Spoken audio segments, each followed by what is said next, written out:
Olá, queridos amigos do Grupo de Reflexão Bíblica São Jerônimo. Hoje, 14 de agosto, a Igreja celebra a memória de São Maximiliano Kolbe, mártir da caridade.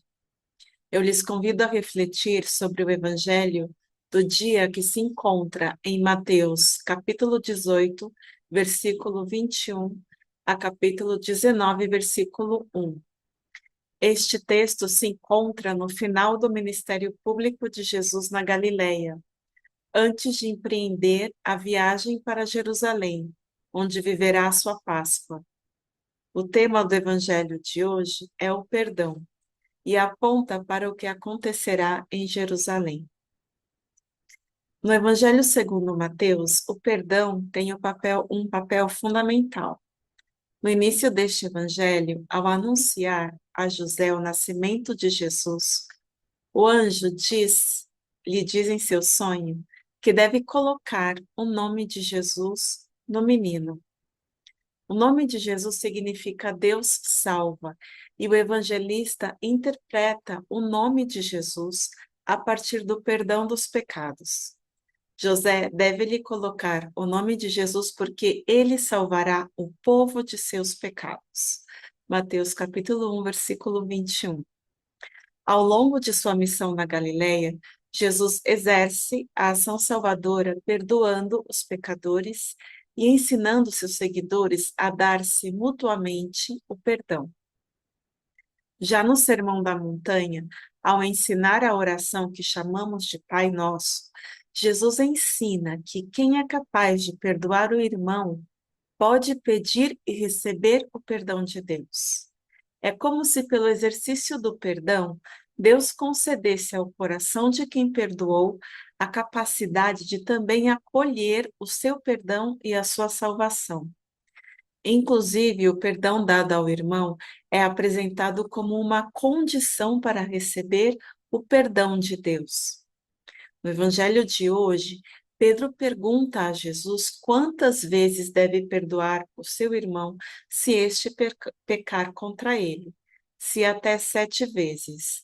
Jesus lhe responde que não apenas 7 vezes, mas até 70 vezes 7, e ilustra sua resposta com uma parábola que convida a conhecer um pouco mais o perdão na perspectiva do reino dos céus. Na narrativa, temos 3 personagens: o rei ou o patrão, o empregado, que deve uma imensa fortuna para o patrão, e o outro empregado, que deve uma quantia irrisória para o seu companheiro. O empregado, que deve uma imensa quantia ao patrão, evoca a relação de cada ser humano com Deus. Dele tudo recebemos. Por isso, pergunta o salmista, que poderei retribuir ao Senhor por todo o bem que ele me fez? Para não ser vendido como escravo com toda a sua família para pagar a dívida, o empregado suplica ao rei para que lhe dê mais prazo para pagar essa dívida. Então, de forma gratuita, lhe dá muito mais do que prazo, mas lhe perdoa toda a dívida. É imensurável a dádiva que o patrão ou o rei fez àquele empregado que tanto lhe devia.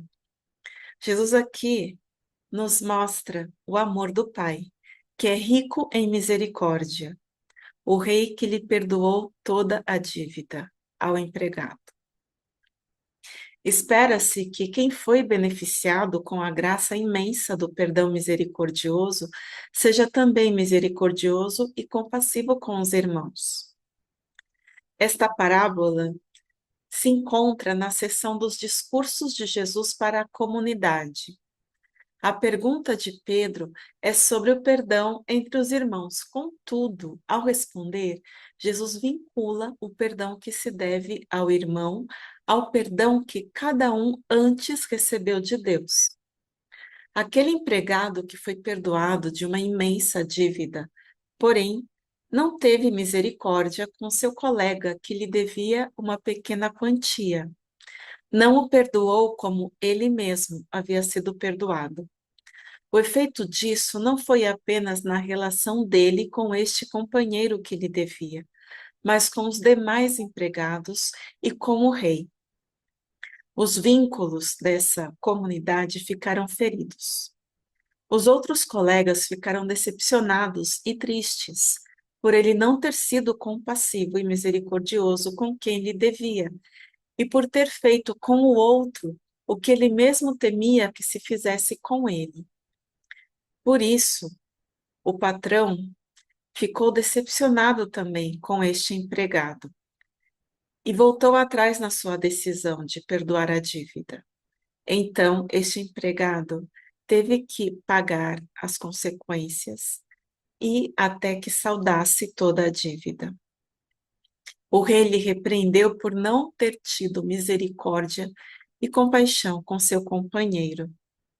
De fato, na conclusão, Jesus diz que Deus assim fará com aqueles que de fato não perdoarem de coração aos irmãos. O que poderia ser o perdão a partir do coração? Considerando este texto e as palavras de Jesus com seus gestos em todo o Evangelho, poderíamos dizer que perdoar a partir do coração é uma dádiva que brota da compaixão e da gratuidade. Aquele empregado grande devedor havia sido perdoado de muito, sem nenhum mérito próprio. O perdão, portanto, não está condicionado ao mérito de quem é perdoado, mas sim à misericórdia e à compaixão de quem oferece esse dom. Por isso, diz Jesus, se trata de perdoar de coração. E o coração é a sede dos pensamentos e dos desejos do ser humano, da mentalidade bíblica. São Maximiliano Kolbe, que hoje celebramos, deu-nos um grande exemplo de generosidade e compaixão. Por isso foi canonizado como mártir da caridade. Ele foi um frade franciscano que morreu em um campo de concentração. Sua morte se deu porque ele se ofereceu para um castigo do bunker no lugar de um companheiro, de forma gratuita e corajosa, totalmente generosa. Queridos amigos, que possamos aprender dos gestos e palavras de Jesus no seu Evangelho, a ter um coração compassivo e misericordioso que perdoa. São Maximiliano Kolbe, rogai por nós. Um abraço e até a próxima.